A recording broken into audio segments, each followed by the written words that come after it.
So we are now going to look at converting a vector x in one coordinate system into another coordinate system. It's the same vector, but it will have different coordinate representations.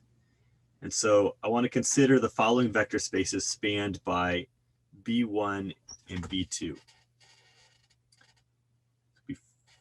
When we talk about coordinate representations, one way of thinking about that coordinate representation is you can translate that in your head to mean parallelogram grid. Right, so you have your graph paper that you've been using all along, where things are just vertical or horizontal, and now we have here on the left, you have parallelograms in the B coordinates that have this shape, and on the right you have parallelograms that have that shape. Okay, but in all cases it's just like a different graph paper to cover R2.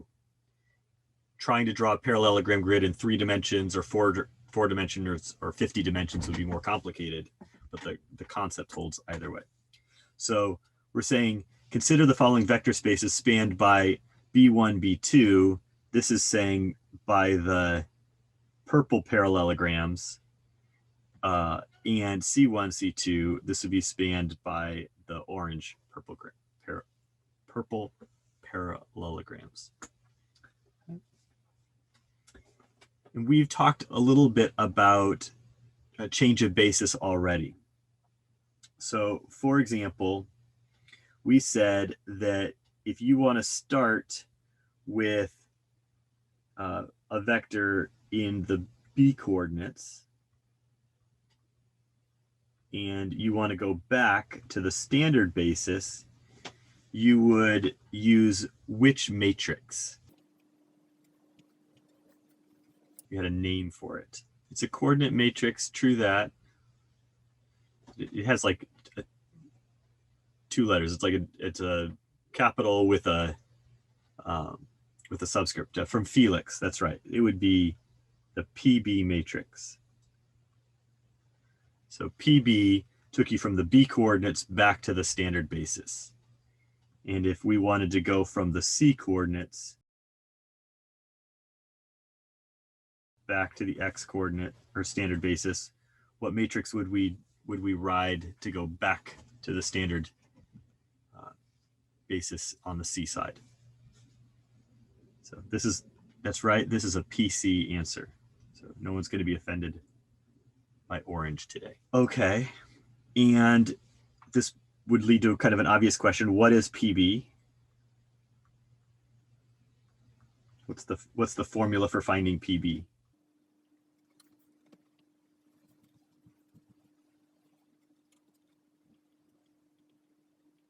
Yeah, I've got a B1 and B2. So here it's going to be the B1 vector and the B2 vector. And on the orange side, it'll be complicated. It'll be the C1 vector and the C2 vector. This is cool. If we wanted to go the other direction, what would happen? So if I wanted to go from X back down to XC, which vector or which matrix would I use? Yeah, so I'd do it from Felix, from Ryan, I'd use the inverse. So I would take PC inverse will take me the other direction. Similarly, PB inverse would take me from X to XB. Let's see if we can step outside this stuff for a moment and think about this, think about what we're doing. So we have 3 grids. So we have our ordinary, like, standard basis, standard grid.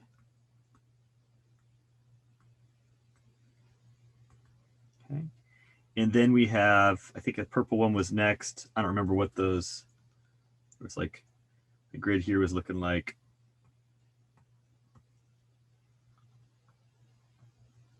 I've got my purple grid, my B coordinates. And then I've got my orange grid, which is,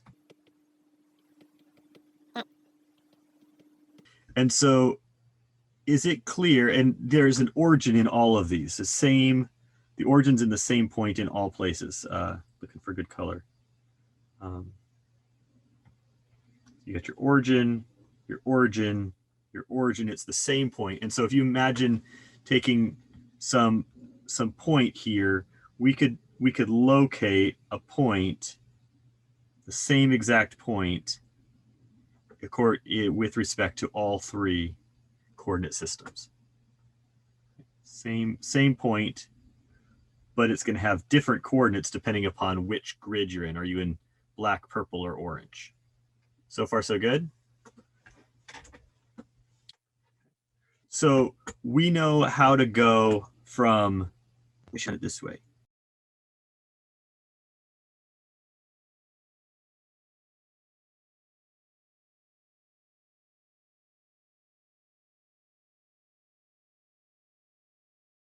We know how to go in certain directions, okay? So we can go from, we can go here by taking the PC matrix, right? And we can go backward by taking the PC inverse direction. Thanks, Andrew, for the text.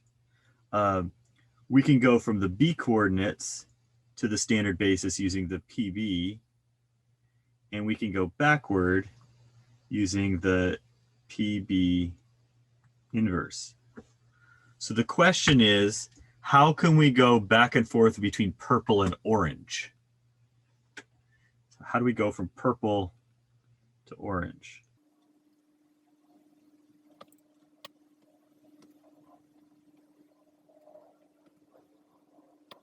So that's kind of our question for the day, question for this section. Okay. So first of all, let's invent some notation. Yeah, so for Felix, he's already seen it as a combination. Yeah, so before we get too carried away, let's invent some notation to describe these vectors, or these matrices. So if you think about the one going from the orange to the purple, it's starting in C, and then it's going to go to B. Okay, so this one right here. It's going to look like that. And if we go the other direction,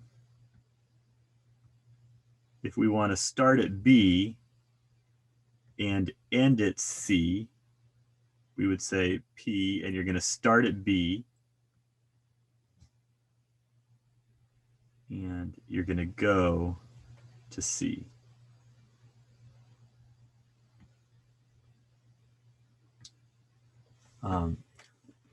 I feel like my handwriting is not helping me here, so let me just write this big. So this is P. Let's be like P, B, arrow, C. So this is the starting coordinates.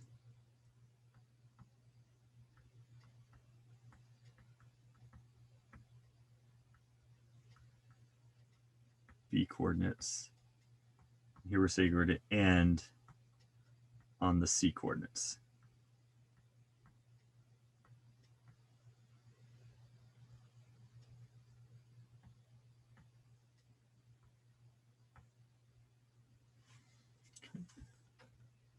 Okay.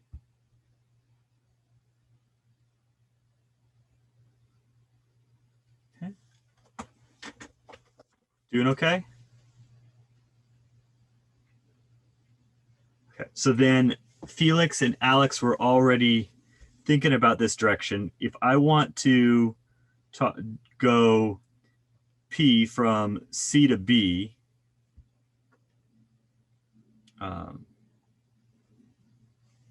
so to go yeah, to go P from B to C. I'm going to start in the B world. So that's like starting right here. And then next I could go from there along this axis. So I would ride PB. Yeah. What color is that?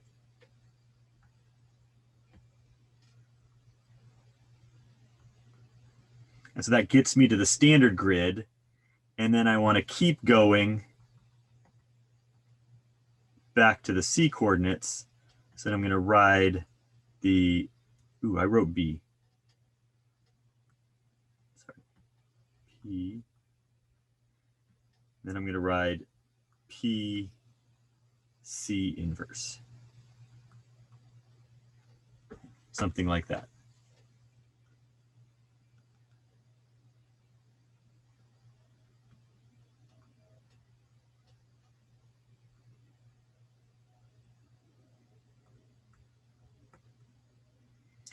And we could look at P going from C to B.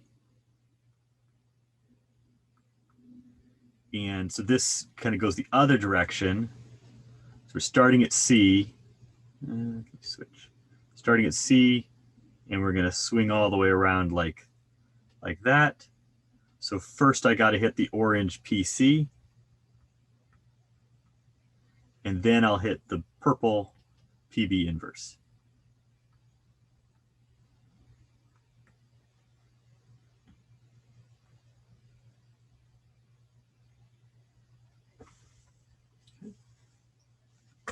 So this is the purple path right here. And this is the light blue path there.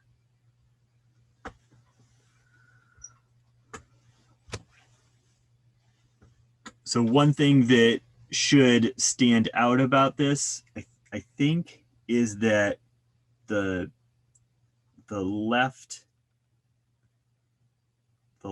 letters, or sorry, I said left and I wrote right. Sorry. The right letters are corresponding with the right matrix. And the left letter is corresponding with the left matrix. So that's why I write it B to C, right to left. Matrix multiplication is happening right to left. Okay. Questions?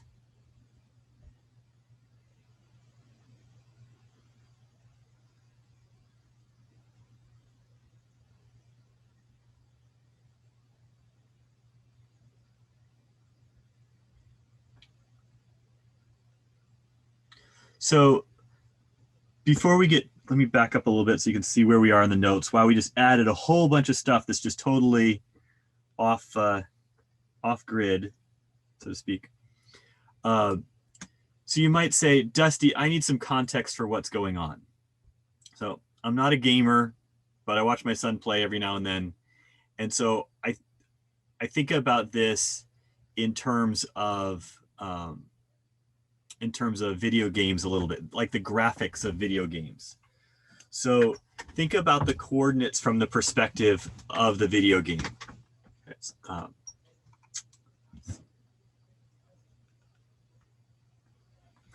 So somewhere there's a 3D world. My son went through a long Fortnite phase. Fortnite is so last year, 2 years ago, so don't hold it against him. I played and gotten shot a few times myself.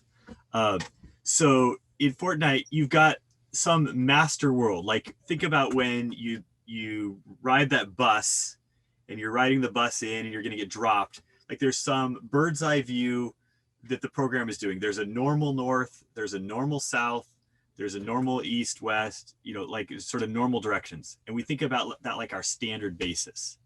Okay. And then you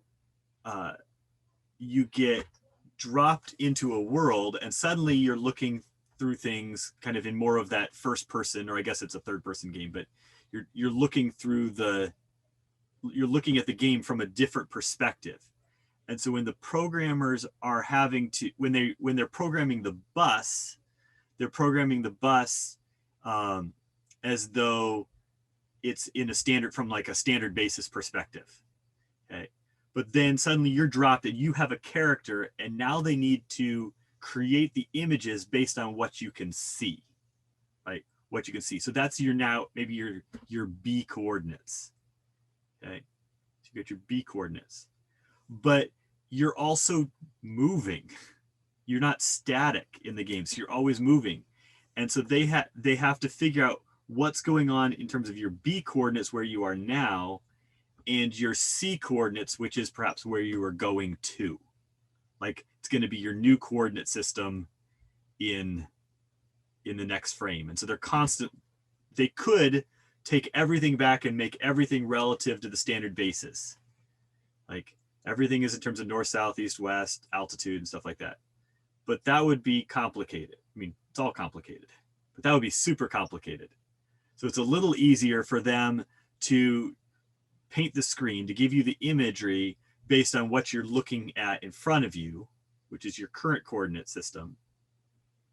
And then, but you're also interacting with, there's also where you're going, and of course other players, which are also in other coordinate systems. And so you're constantly switching between coordinate systems, because it's easiest to describe things kind of in this first, like first person, what's in front of me type of mindset.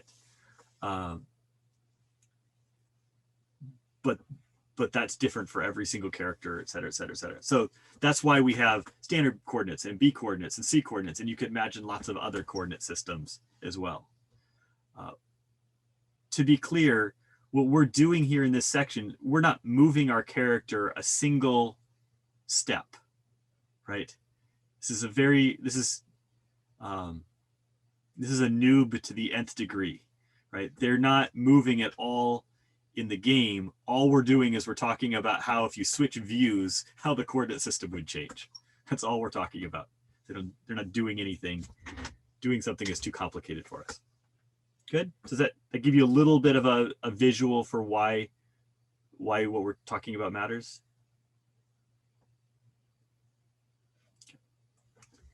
Cool.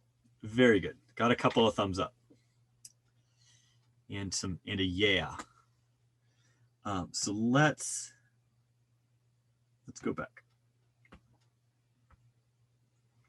So let's crunch through a little example to just sort of see what's going on.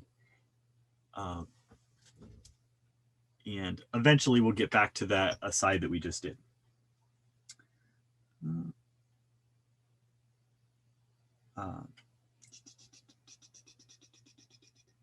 So we have these two parallelogram grids. And so by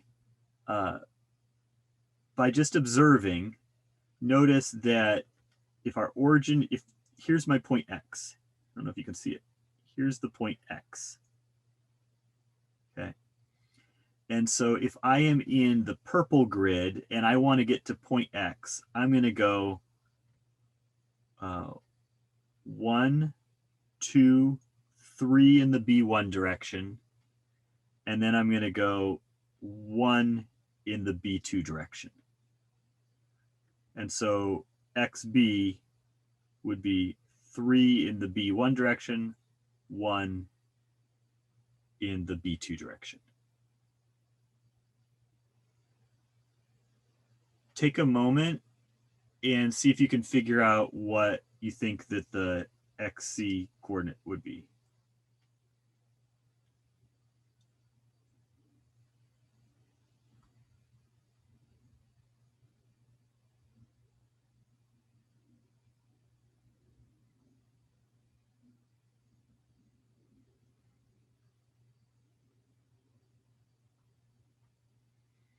I got a whole bunch of 6 4s. So happy 6 4. So you're going to go in the C1 direction, 1, 2, 3, 4, 5, 6. And then you're going to go in the C2 direction, 1, 2, 3, 4. So I think think I'm with you, 6, 4. Okay. So thanks, Felix, Gurleen, Tommy, Twee, Andrew. All right. So notice this is the same point x. It's just written in a purple coordinate system and an orange coordinate system. So consider these two bases, b1 and b2. Those are the ones above for vector space V, such that b1 equals 4c1 plus c2, and b2 equals negative 6,1 plus c2. So this is the relationship between the two coordinate systems.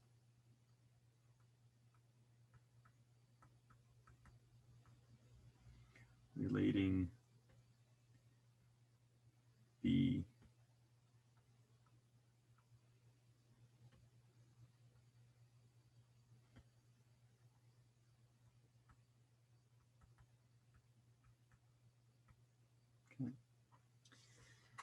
So that's what these types of statements are going to do. So suppose that x is equal to 3b1 plus b2.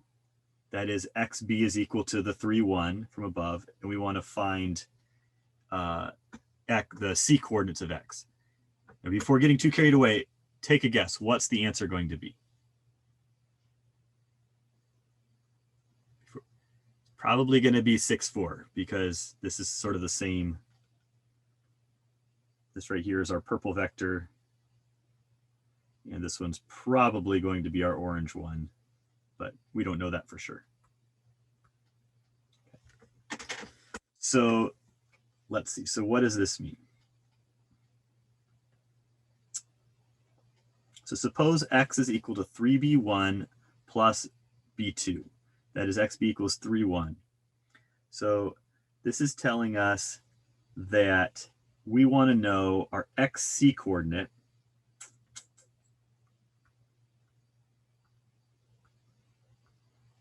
C coordinate. And our xc coordinate is going to be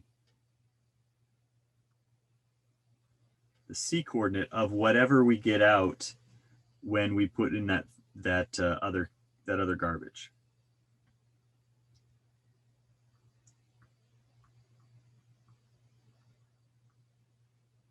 Ooh, this is supposed to be purple, sorry.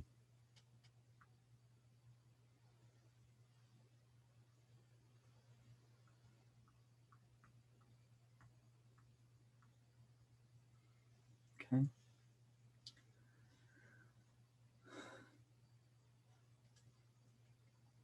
So we're trying to find the c coordinate of 3b1 plus b2, which is our x. Okay.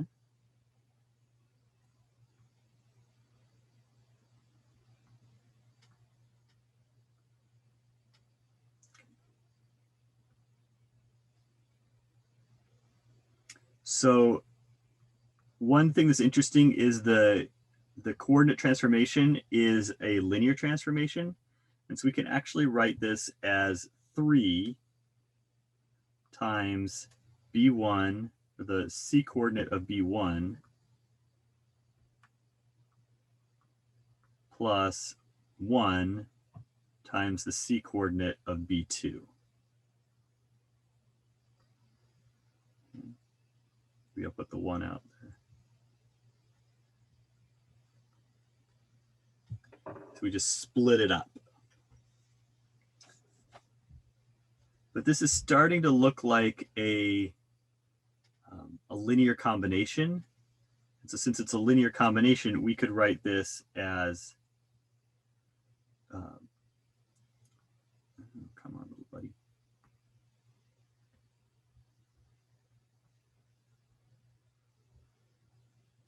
Three, 1, and then I've got b1, b2.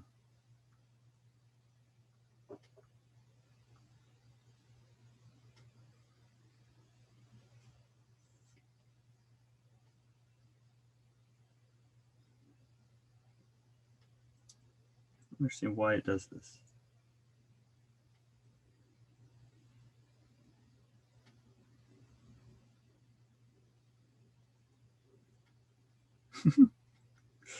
Sorry, it's not. Now it works. Oh well. All right. And we actually know what B1 and B2 are in their, I got to fix one thing. Sorry. These are their C coordinates.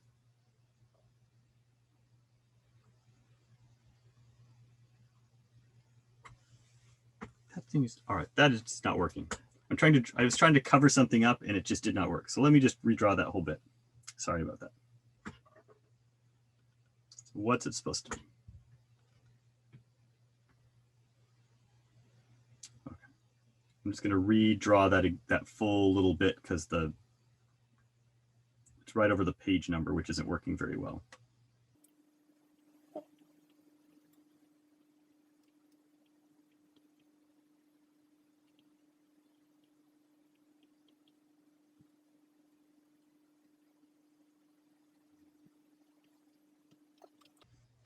A little clearer what's going on, I hope.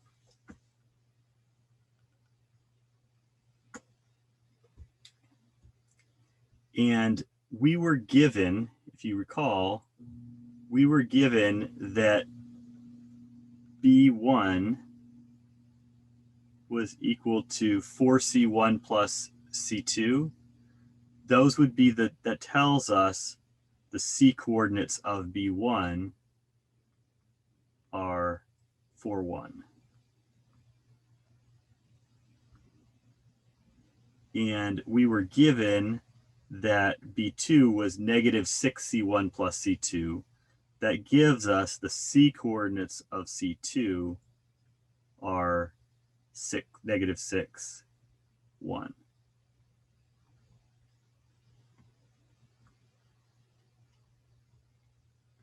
And we're multiplying by 3, 1. And if you multiply this together, 4 times 3, 12 minus 6, you're going to get 6. And 1 times 3 plus 1 times 1 is 4. Shockingly enough, we get out the 6, 4 that we were expecting all along. All right, let me just look at this diagram on the next page because I think it's a good ending place.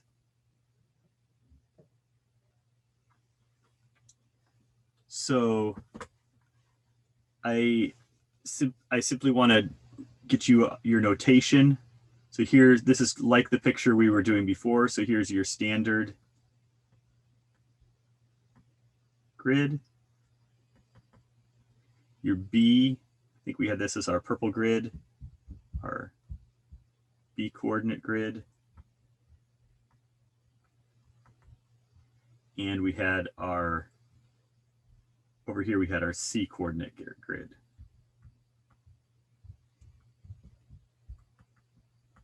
Okay.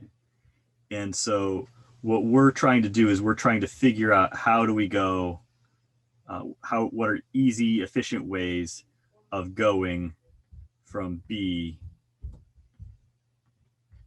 to C. And so that would be this P, B to C matrix. Okay. So there's nothing new here, just trying to help kind of repeat the part that I think is important that I want you to remember when we pick this up again on Tuesday. Let's start with this theorem number 15.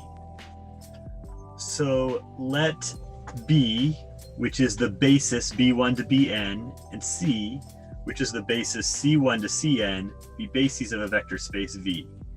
Then there is a unique n by n matrix P going from B to C such that P times the B coordinate gives you the C coordinate. Let me make sure you're tracking with the vocab. So remember, this is the B coordinate vector.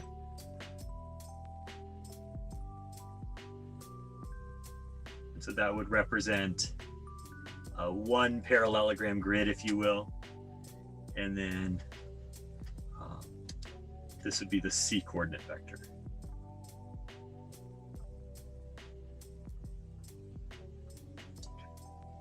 And so this particular matrix, change of basis matrix P, is going from the B world to the C world.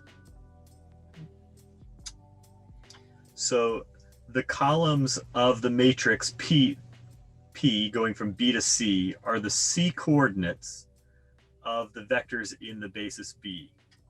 So that is, we're going to write things in our C world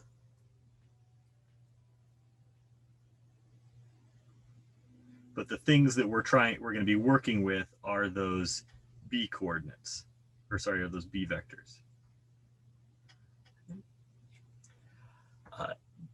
To remember this, you can think about this matrix P, change of basis matrix P going from B to C, as a linear combination of the columns of that matrix. So the matrix product is all the C coordinate vectors. So the columns should also be C coordinate vectors. So let me see if I can say that again. Hey, come to me. Come on. So another way of saying this is that that P going from B to C is going to, it ends with C.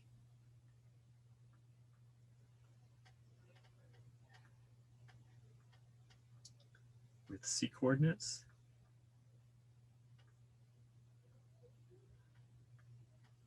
So the calls of P, so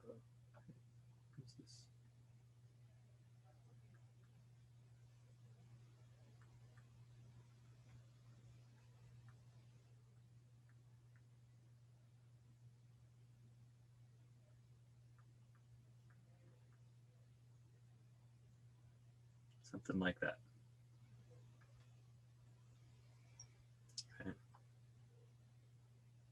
And what am I saying here? I'm saying that you're going to end with vectors that are all C coordinate vectors. And so again, this matrix P going from B to C is the change of coordinates matrix.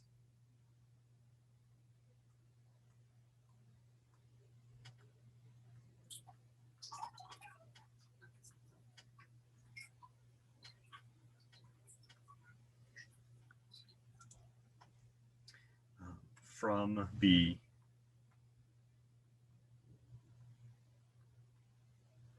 to C.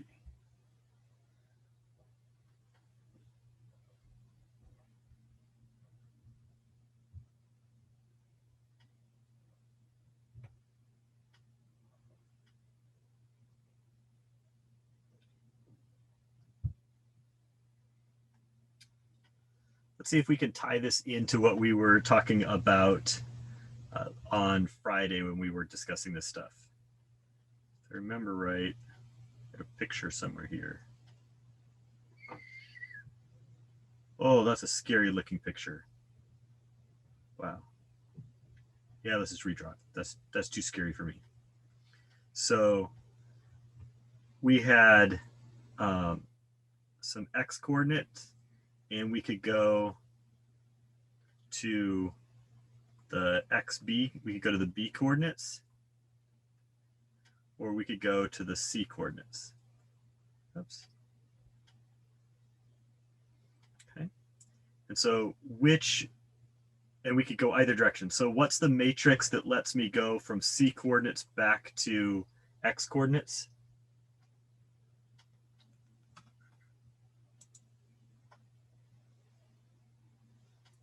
Okay, so this is the PC. And then if I wanted to go from X back to the C coordinate, this would be PC inverse. And similarly, I could go from X to B using my PB inverse, or I could go from the B coordinate to X using my PB. And so then what we're trying to do is we're trying to figure out how do we go straight from B to C. That was kind of our goal. And so we figured there was two ways we could go from B to C. So one approach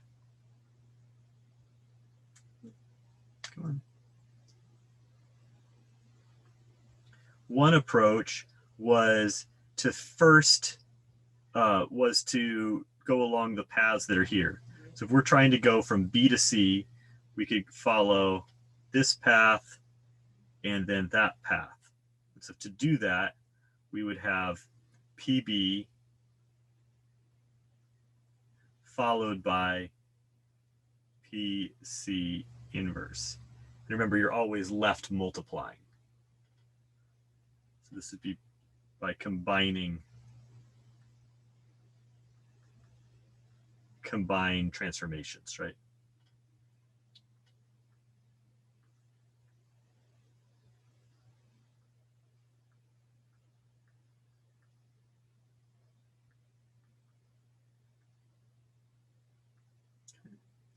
The second way we could do this is we could do, come on, we could run it directly. We could find the matrix P, which is going from B to C. And these two matrices should be equal to each other, but we can find them in different ways, so to speak. Okay. Questions?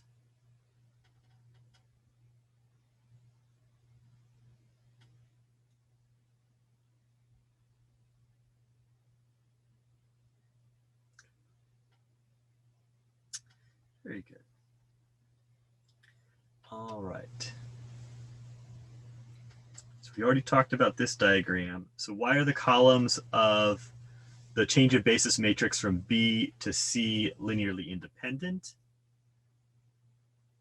These guys are linearly independent because the columns are forming a basis for the vector space.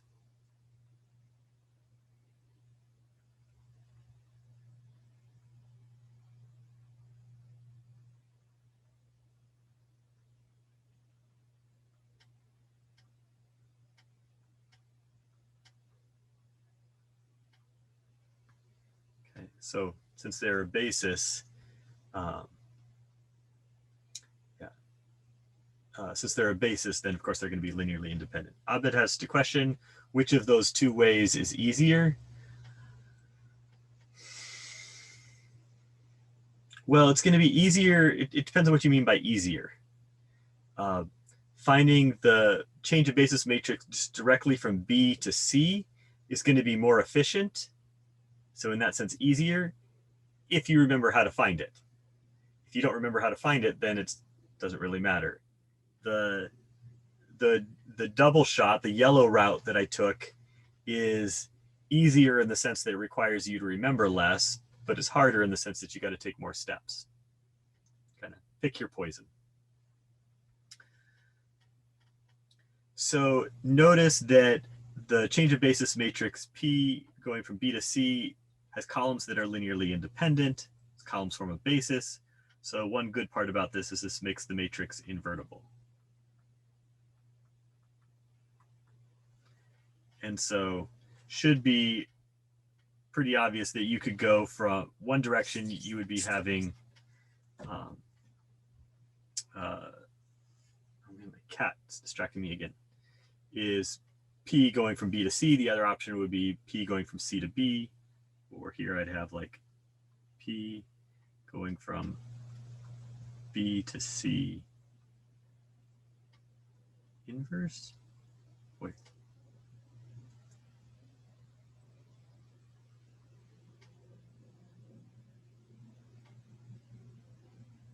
And so just making sure you're seeing what's going on here. P going from B to C inverse is the same thing as P going from C to B.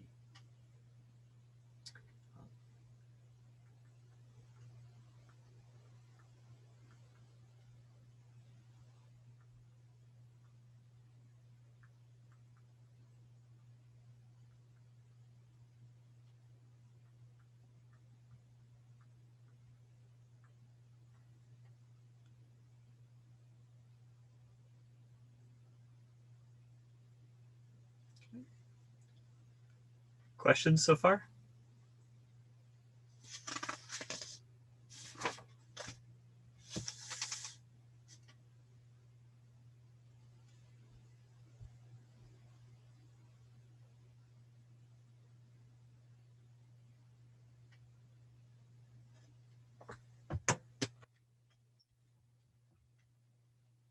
Okay, so like we just said, the inverse of the change of basis matrix is just the change of basis matrix going in reverse.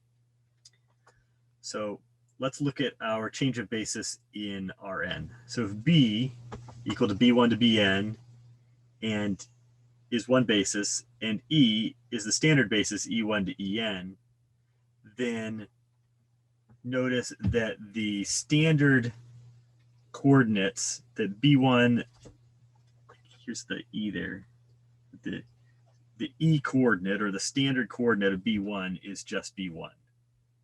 Okay. So before we said something like, we use a notation, we said our standard change of basis matrix is PB. This PB is the same thing as PB going to the standard basis matrix.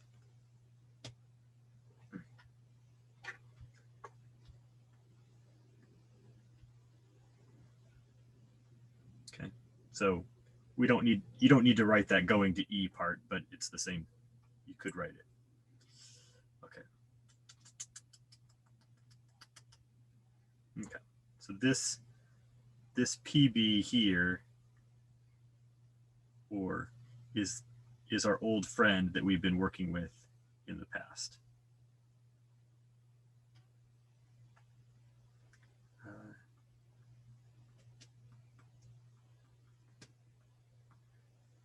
Familiar, it's one of those words that I have a hard time spelling. Did I spell that right?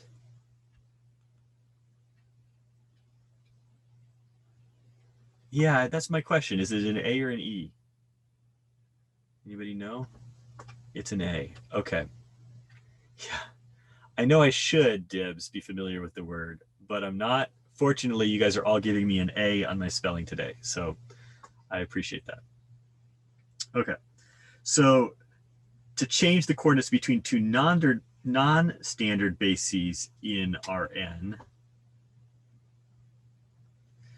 we will need to use that theorem 15 from the previous page and find the coordinate vectors of the old basis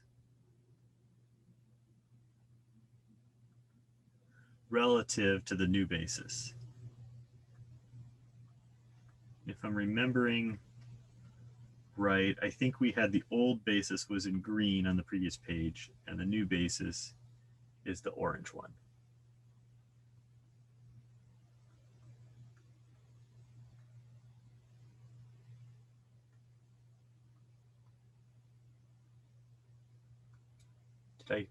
Did I remember my color scheme from earlier properly? Is this right? Yeah.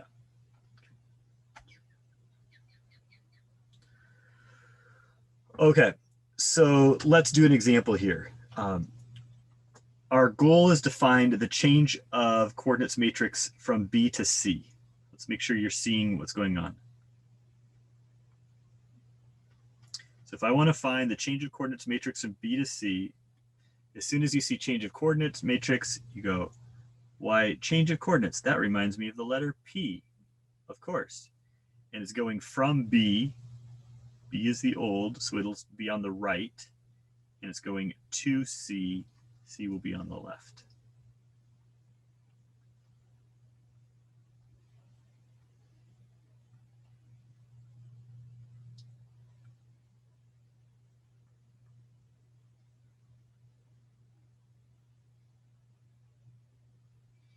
Okay, so this is what we're trying to find. So in order to find this, what we need to find are the C coordinates of the B basis vectors.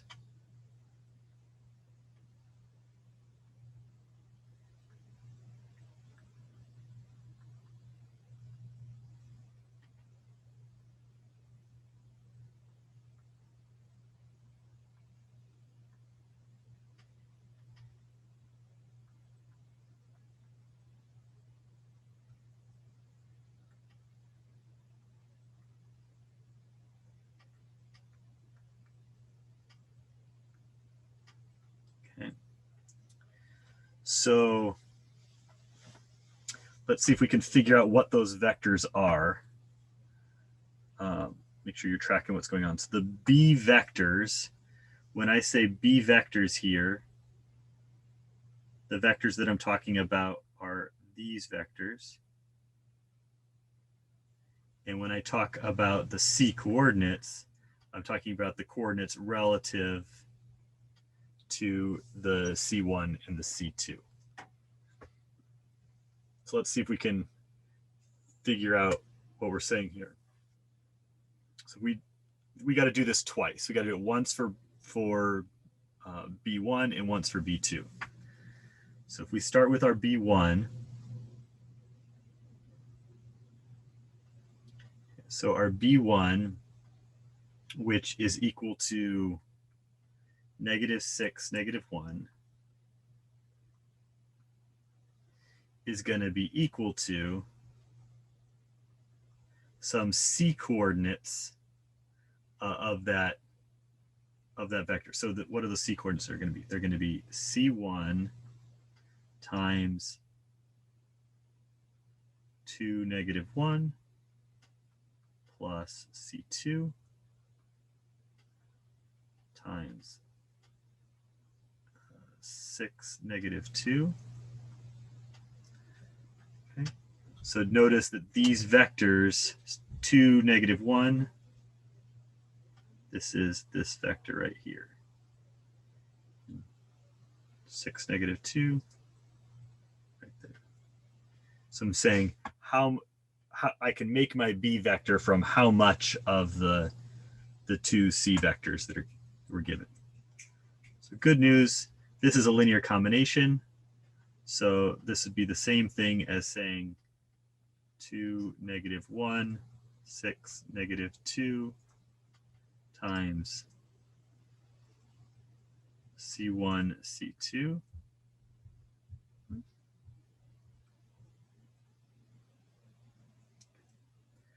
And so you'll notice that we have green here equals all of that garbage over there.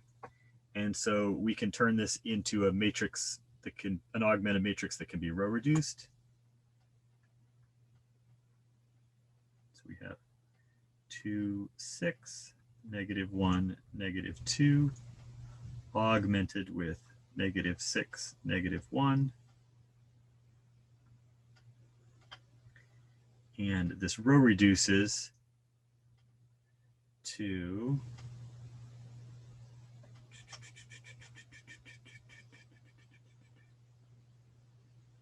actually, I'm not going to row reduce quite yet. Let me just pause there. I'm going to ask the question, are C1 and C2 scalars? Yes, Evan, thank you for that. Okay. So I'm going to just pause here. And then let's do the same thing for B2. So if we do the same thing for B2, what's going to change when we go and we find our B2 vector? Like there's going to be some matrix, augmented matrix at the end that we're going to have to work with.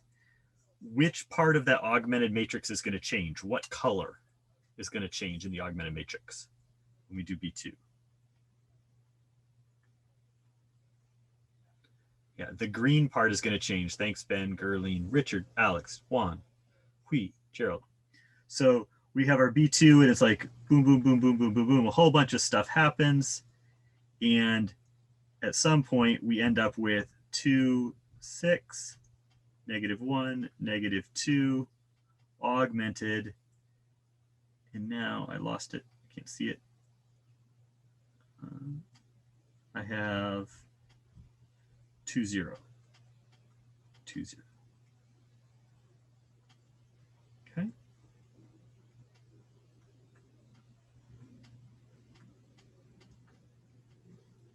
Questions so far?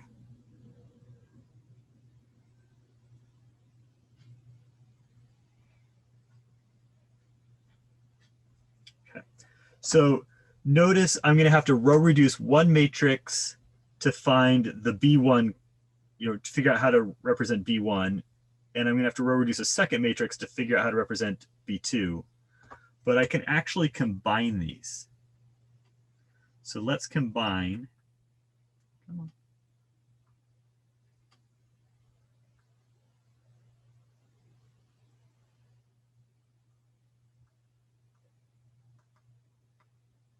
So I'm going to combine them into 2, 6, -1, -2, augmented with -6, -1, 2, and 0.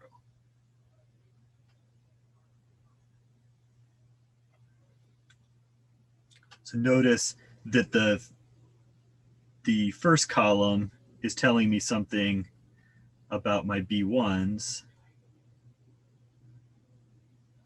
It's like B1 related.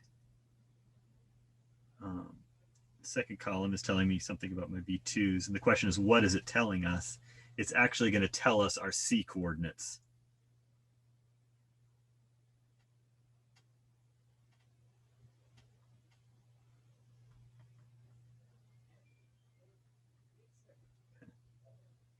So we row reduce, boom, boom, boom, boom.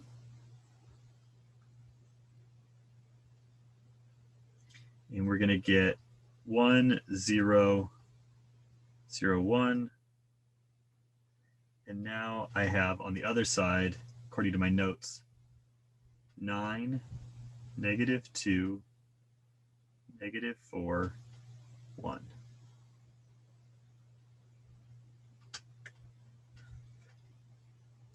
So what this is telling us is that if I take that B1 vector, that I could write it as 9 times the first orange guy. Sorry, be careful with my colors.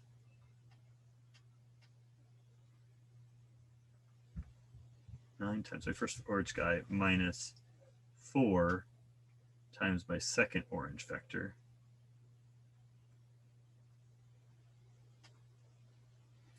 Or in other words, it's saying that the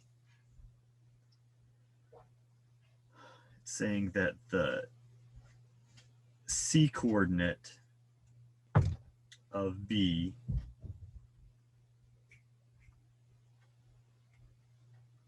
is equal to -9, or sorry, +9, -4.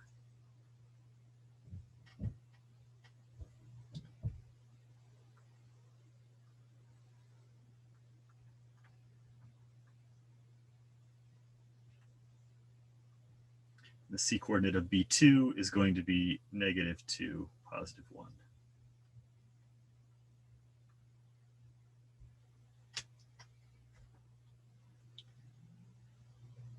Okay.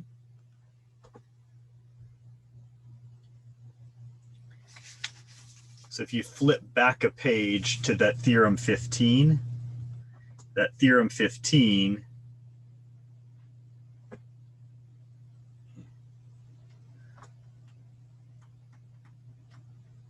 15 says that you could make P going from B to C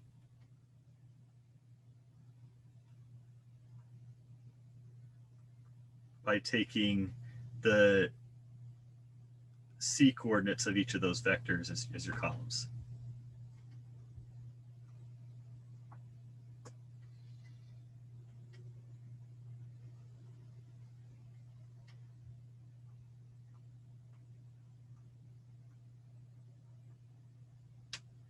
Or in our case,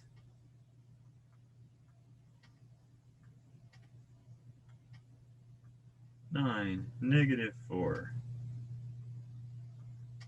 -2, and 1. Whew.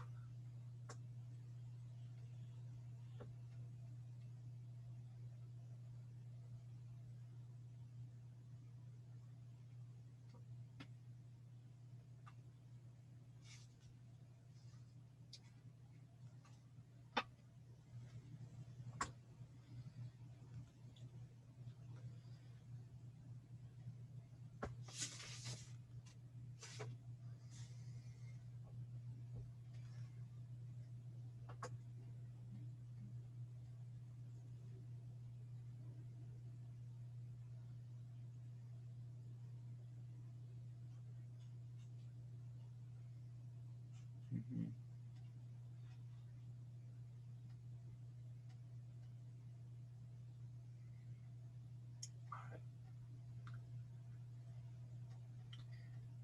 Give me a thumbs up when you're ready for me to keep going.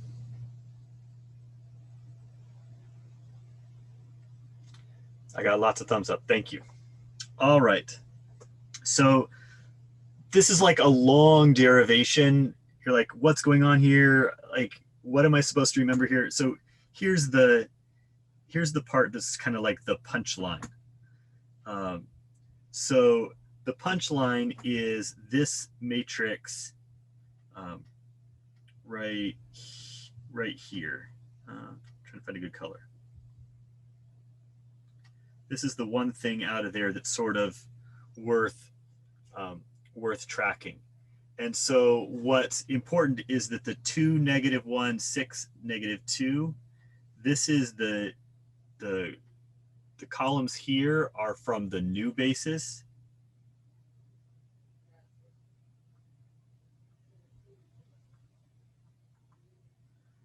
This is from the new basis C.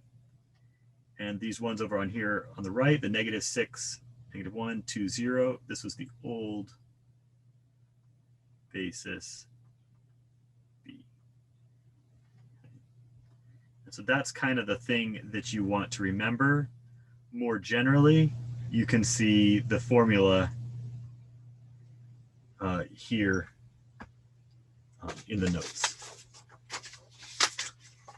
So again, you put your new vectors here on the left, you put your old vectors here on the right, and when you row reduce it, your output will be the change of basis from the old green B's to the new orange C's.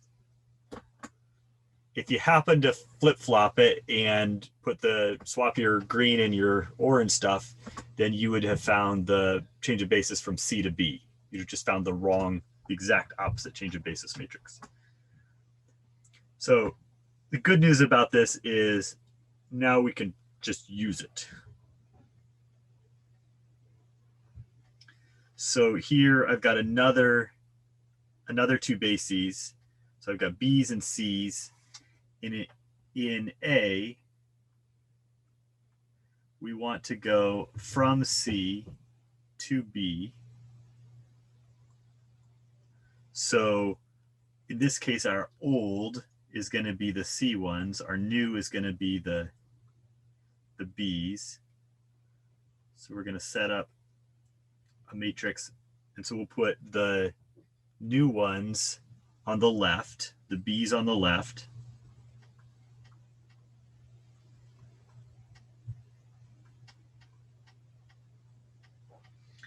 And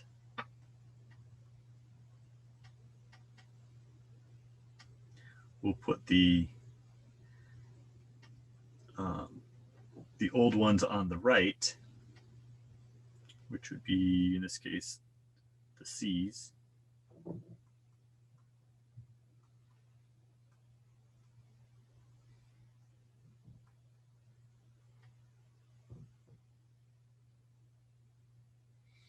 And then you row reduce.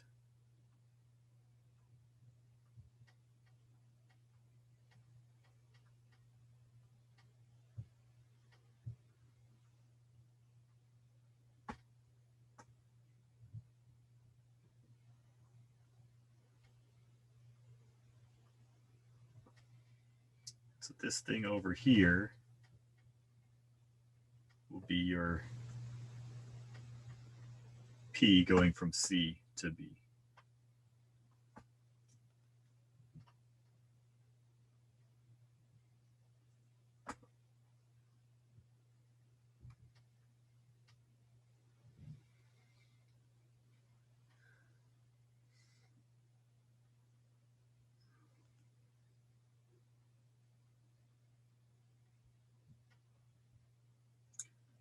We could do the same thing in B, but could we try doing B in 2 different ways?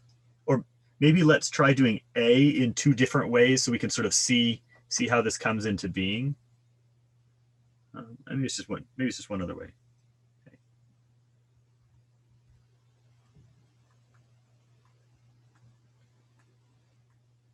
So let's do A take 2. Let's use the combination. So let's find. Remember our diagram where you started with your x and you went to your xb and your xc. Come on, little buddy. And so if we want to go from, in this case, we want to go from C to B. If we want to go from C to B, we got to start here on the left, sorry, on the right. We got to work our way around. And so to go from C to X, that would be which matrix first? So X, going from X, the C coordinate to the X, that would be PC. And then to go from X to the B coordinate would be PB inverse. Okay. So if I want to go straight across, which matrix do I write down first? This is a little bit of a, doesn't really matter, but maybe I'll write down the PC first.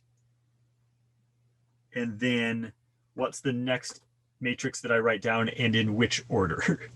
Like where? I think Magumi said it really nicely yesterday. Then we're going to left multiply by PB inverse, right? So let's see if we can figure out how to make this happen. What's our PC? Who says math isn't PC, right? So our PC matrix would be 1, -5, -2, and 2. Our PB matrix would be got 7, 5, -3, -1. So what's PB inverse here?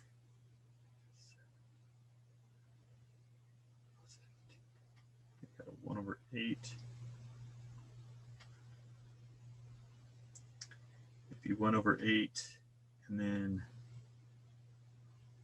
swap, change sign. Did I do that right? Did I find my inverse okay?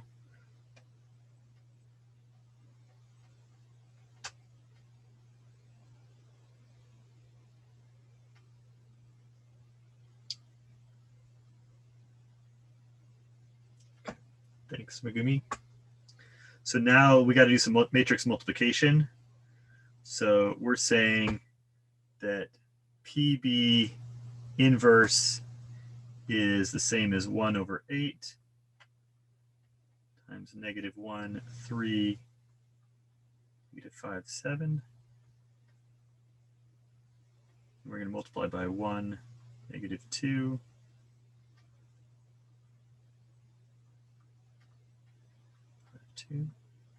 This is where I get a little nervous. I'm like, is it all going to work out? So we should have a 1/8.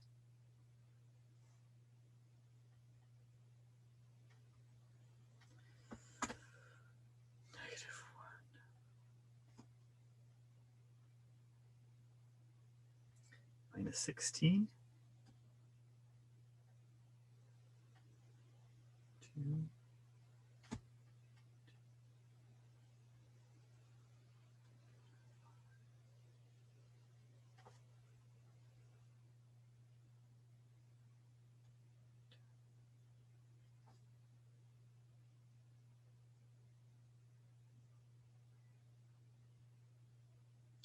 Was it -2, 1,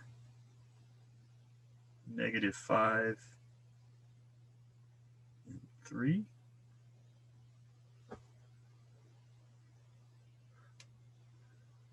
How could we How could we check that?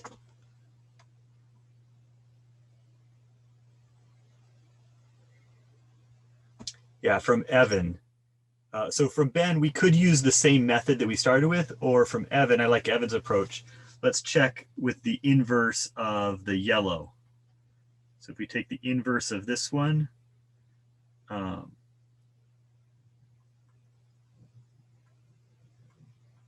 inverse would be -6. -6. So I've got a -1 out front, and then 3, -2.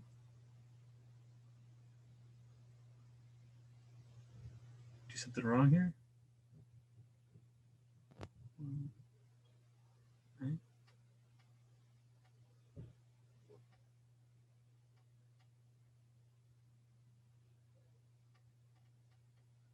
Something's wrong.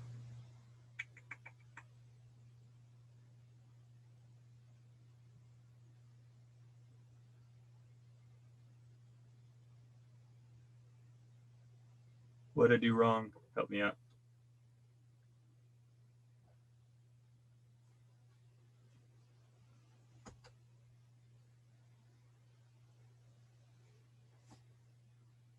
This one, I'm just checking my notes. This one here on the left is correct. The red one is correct. The blue one is not correct. What did we do wrong on the blue one? Anybody? Let's see, from C to B.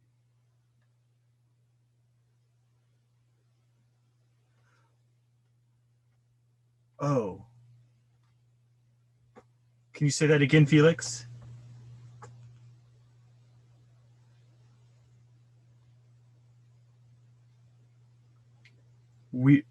Oh. Got it. This is also the yellow one. Nice.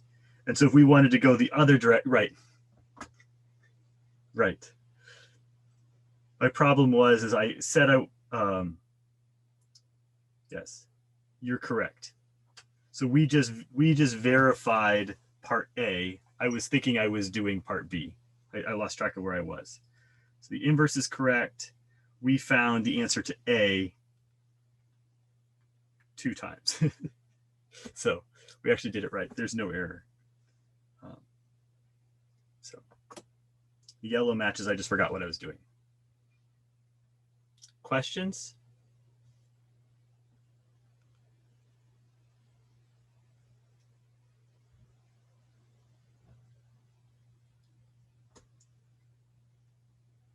So I think earlier Abed asked this question. He said, which one's easier?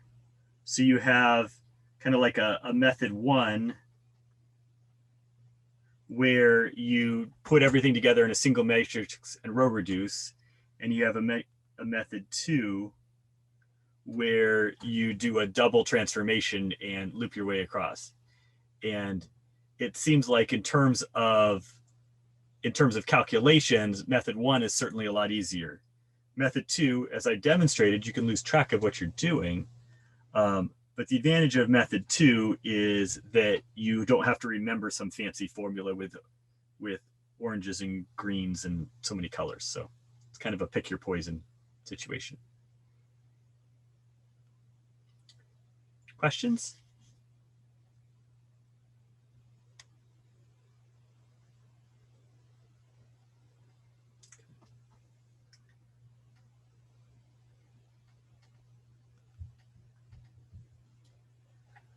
So I just want to start with one. I just want to start with a quick preview of where we're going. So we just finished this stuff on change of bases. We finished this stuff on subspaces, and there was all this theory, and there's all this stuff. You're like, wait a second, what did we actually do? We didn't actually do very much. It's like we didn't go anywhere, but there's all these cool applications. So I actually want to do something with my linear algebra. And so this next section is probably one of the most valuable, not necessarily complicated, but one of the most valuable things that there is in linear algebra in terms of applications. And so we're going to spend most of the rest of this week, maybe a little bit of next week, talking about eigenvectors and eigenvalues. Some of you have played with these maybe in differential equations. They've come up a little bit. But the short version is that we're going to be looking for special vectors where if you take that vector v and you multiply it, left multiply by a, you get out a constant times the vector. So you're just going to scale up or scale down the vector. We've already had this show up in some of our videos that you've done for Fridays with the chess stuff and the zombies. Okay, but these are special v's, special v vectors that make this true.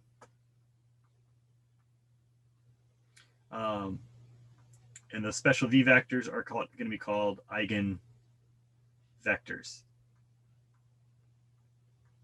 And then this is the Greek letter lambda, and it's like the stability thing.